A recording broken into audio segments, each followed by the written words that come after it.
Hi guys, in today's video I'm going to show you how to find and watch free movies on YouTube app. Very easy, very simple. There is a current update which brings a lot of more free movies on the platform, so you might not be needing to pay anymore for watching movies, guys. Let me show you. Launch the YouTube app first. Then you want to click on the lower right corner at the small profile picture.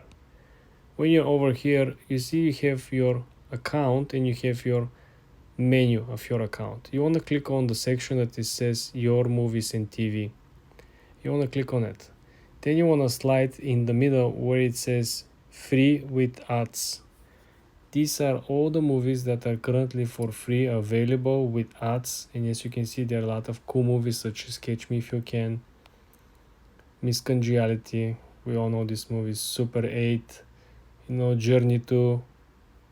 That's a lot of cool movies. Terminator 3, Easy A, Pride and Prejudice, Sherlock Holmes.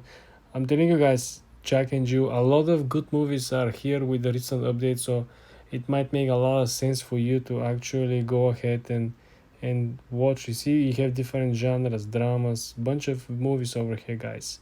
This is how you can watch movies for free with ads on YouTube, guys. For more tips like this, subscribe and like this video.